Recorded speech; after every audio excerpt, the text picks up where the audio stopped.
Alright guys, welcome back to another brand new video. Today we're going to be talking about another time traveler. This man is a man who accidentally time traveled into the future. And his name is Rudolph Fentz. So as we continue our time traveling videos, Rudolph Fentz is the focal character of I'm Scared, a 1952 science fiction short story by Jack Finney, which was later reported as an urban legend as if the events had truly happened. The story tells of a 19th century looking young man possessing items of that period who was found confused in the middle of 1951 Times Square before being hit by a car and killed, suggesting that he had, perhaps involuntarily time traveled about a century forwards. This story is also believed to be fact by many people ever since the breakthrough in 2007 that shows a news article from 1951 being found. Let me fix my headphones. This article states the event of Rudolph appearing into thin air in a New York street, beginning to panic and running into a car that soon kills him. This news article was posted 5 months before I'm Scared was published, proving it to be something that was at least believed by many people before the story was made into an urban legend. The story of Rudolph Fentz became one of the more significant urban legends of the 1970s, and it has been repeated occasionally since. With the spread of the internet in the 1990s, it has been reported more often as a reproduction of facts and presented as evidence for the existence of time travel. So we're going to be talking about the urban legends. The Fentz legend describes how one evening in mid-June 1951 at about 11:15 p.m., passerby in New York City's Times Square noticed a man of about 20 years of age, dressed in the fashion of the late 19th century. No one observed how he had arrived there, and he was disoriented and confused standing in the middle of an intersection. He was hit by a taxi and fatally injured, before people were able to intervene. The officials at the morgue searched his body and found the following items in his pockets. A copper token for a beer worth 5 cents, bearing the name of a saloon which was unknown, even to older residents of the area. A bill for the care of a horse and the washing of a carriage, drawn by a livery stable on Lexington Avenue, that was not listed in any address book. About $70 in old banknotes. Business cards with the name Rudolph Fentz and an address on Fifth Avenue. A letter sent to this address in June 1876 from Philadelphia. But he also had a medal for coming third in a three-legged race. But none of these objects showed any signs of aging. So, could he have been a time traveler, since none of the items aged at all, and he was born in 1850? Or 1840, actually. 1840 is when he was born. Captain Hubert V. Rim of the Missing Persons Department of NYPD tried using this information to identify the man. He found that the address on Fifth Avenue was part of a business. Its current owner did not know Rudolph Fentz. Fentz's name was not listed in the address book. His fingerprints were not recorded anywhere, and no one had reported him missing. Rim continued the investigation and finally found a Rudolph Fentz Jr. in a telephone book from 1939. Rim spoke to the residents of the apartment building at the listed address who remembered Fentz and described him as a man about 60 years who had worked nearby. After his retirement, hold on a second.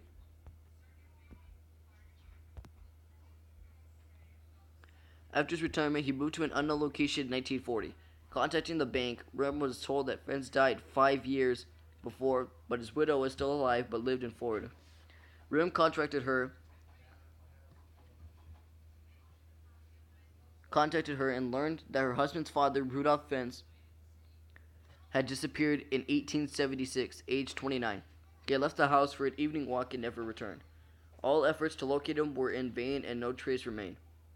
Captain Rim checked the missing persons files on Rudolph Fentz in 1876. The description of his appearance, age, and clothing corresponded precisely to the appearance of the unidentified dead man from Times Square. The case was still marked unsolved, fearing he would be held mentally incompetent. Rim never noted the results of his investigation in the official files. So, guys, there's not too much on him. He only has one reference, and that's I'm Scared from Collier's magazine. September 15, 1951. But you can talk a little bit about a short story. So, Since 1972, the unexplained disappearance and reappearance of Rudolph Fentz had been mentioned in books such as those by Victor Farkas and articles and later on the internet portrayed as a real event. The story has been cited as evidence for various theories and assumptions about the topic of time travel. In 2000, after the Spanish magazine Mas Aya published a representation of the events as a factual report, folklore researcher Chris Aubeck investigated the description to check its veracity. His research led to the conclusion that the people and events of the story were fictional. Aubeck found that the Fentz story appeared for the first time in the 1972 May-June issue of the Journal of Borderland Research, which published as a factual report. The magazine was published by the Borderland Sciences Research Foundation, a society that addressed UFO sightings with esoteric explanations. The magazine sourced the story to the book published in 1953, A Voice from the Gallery by Ralph M. Holland. Aubeck believed the origin of the fictional story had been found. In August 2001, after Aubeck had published his research in the Akron Beacon Journal, Pastor George Murphy contacted him to explain that the original source was older still. Ralph M. Holland had either taken the story about Rudolph Fentz completely from either a 1952 Robert Heinlein science fiction anthology entitled Tomorrow the Stars or the Collier's magazine from September 15, 1951. The true author was the renowned science fiction writer Jack Finney, 1911 to 1995, and the Fentz episode was part of the short story I'm Scared, which was published in Collier's First. The story describes a character called Rudolph Fentz behaving as described in the urban legend, with the narrator Captain Hubert V. Rim giving his opinions of the case. So that's about it on Rudolph Fentz. There's not too much to know about him other than that. If you want better explanations on from actual person-to-person talk, you go to Jermaine Bill, who did one on time traveler urban legends that pretty much debunked themselves in April 12, 2012. Then there's another explanation of Rudolph Fentz accidental time travel in the Museum of Hoaxes, as well as Rudolph Fentz and Time Travel Museum Hoaxes, August 20, 2002. And if you want, guys, you know what? We can do that right now. We're going to pull up the I'm Scared Collier magazine so I can read it to you.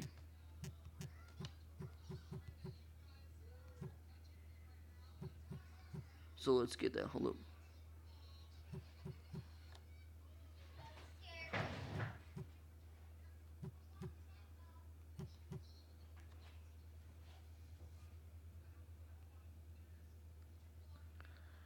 Alright, guys. So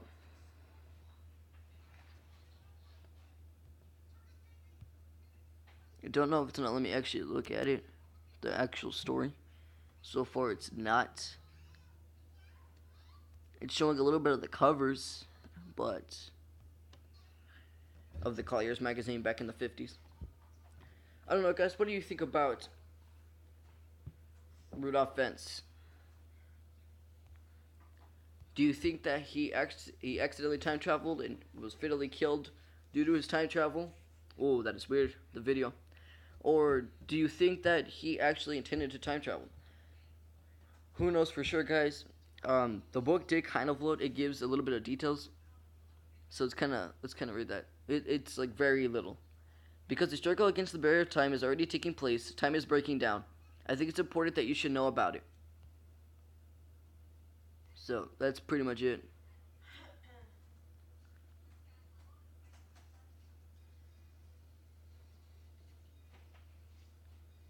I hope you enjoyed the video. I'm gonna see. Well, before I end the video, I'm trying to see if I can actually pull up the story so I can read it to you. So, hopefully I can.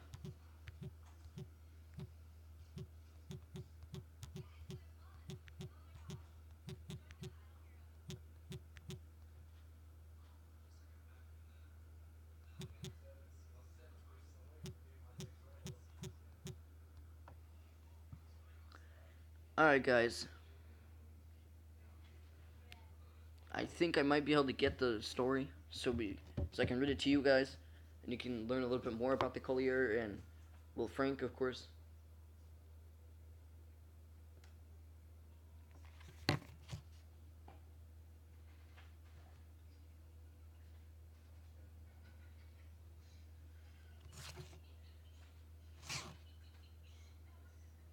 It says that it was denied for some reason. I'm not sure. So I can't load up the actual story, but if you want, guys, I can show you pictures of Rudolph Fentz and get you an idea, an image as to who this man was and what he looked like. Because he was dressed in 19th century clothing, which is from the 1800s, Victorian age clothing. So let me pull it up. Hold on one second.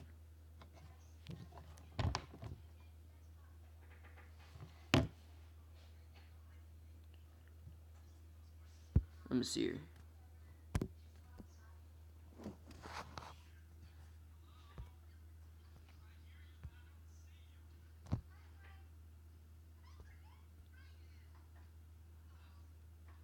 Okay, so that one right there, the fringe, the strange case, that is a picture of Rudolph Fentz, but the most common one is right here, the shocking true story of time travel.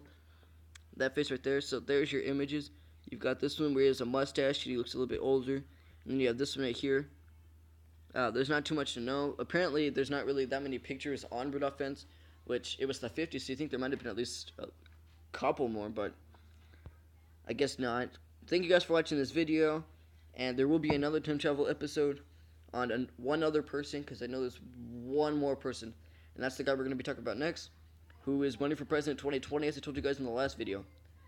And yeah, so I will see you guys in the next video. Plus, after that one, we're going to be talking about the IBM 5100. That will be our 5th episode, where we'll get to further discussion as to what the IBM 5100 from 1975 that our friend, or I don't know about friend, our time traveler from our 2nd episode took, that he claimed to have taken, John Titor. So, thank you guys for watching, and I will see you in the next video. Peace.